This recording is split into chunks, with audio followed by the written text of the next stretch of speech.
Taxi, scoot right here. Scoot right here.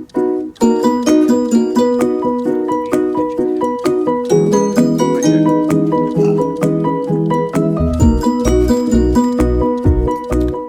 All right, there's certain items you're going to need to paint your lawn. Not too many. The first one obviously is the paint. This is about 30 bucks on Amazon. And it should do the job that we need to do today, about 500 square feet. And it says it makes about 500 to 1,000 square feet of paint on the grass. So I got a little measuring cup to do the ounces, because you got to do the right ratio to get a good green color. And I got a little spray pump. It's really important to clean the bottom of it, as I sprayed my front a few days ago and the bottom got clogged. So you want to make sure it's shaken up really good, and the paint is really, shake it real good in the pump. And this is just a cheap pump. It's like a $15 2-gallon pump. I got it on sale, 15 bucks. It's regularly like 25. I'll be wearing some gloves, latex gloves, protect your hands. Do it a little easier. I got my shoes are already green from the other day, so you want to wear some shoes that you don't mind getting dirty. But I did actually get another cheaper pump right here.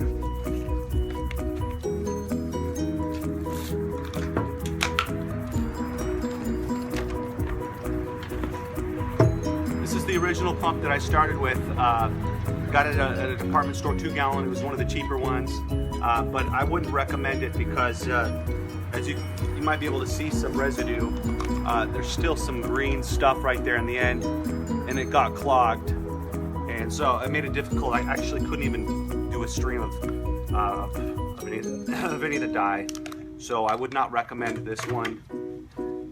Try to get a semi-decent one, or even a backpack. One of the things, you want to make sure you have enough paint. This should be fine for the day, for the job. So you just want to fill it up. You want to get the right ratio. Read the instructions. Put in the water first, and then you want to mix in the dye. And then I'm going to be shaking it up a little bit. And actually, if you got a new pump, you want to just put in some straight water and test it with that, just to make sure the stream is okay. So I'm going to start mixing the dye right now. One more thing I forgot to mention is that it's helpful to, if you have concrete, most people do, surrounding the grass or brick. I'm going to be spraying it down along the edge with water just to keep it wet. That way, if it does get a little spillage from the dye, it can easily get washed off. So again, I'm going to wet down the concrete all around here and make it nice and wet.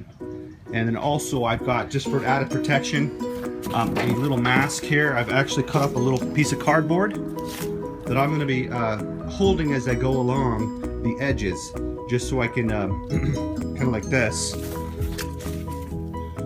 so it kind of traps it as I kind of scoot it along.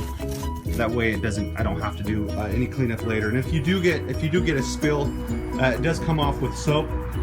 Wet it down, pour a little dish soap on there, and get a barbecue brush and kind of scrub it. The other thing I would suggest doing is maybe blowing any debris out, or for example, there's leaves that would the paint would go on, but underneath it wouldn't. So you want to, my suggestion is to mow it down once, low, make it look nice, and then blow any debris, pick up any dog doo-doo, anything that might get covered with the paint.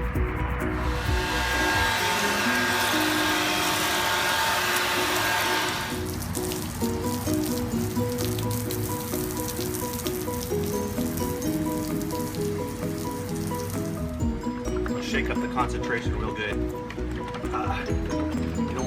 You want to minimize the clogs. Hopefully no clogs. I've tested it. It works good. Release the pressure. And now we're going to put it in.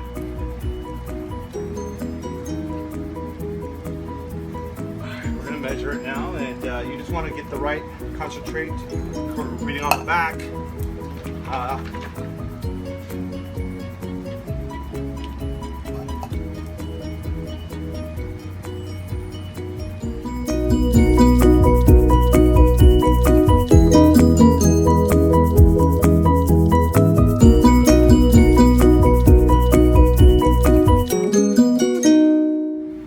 particular pump, you got to pump about 20 to 30 times before you get going.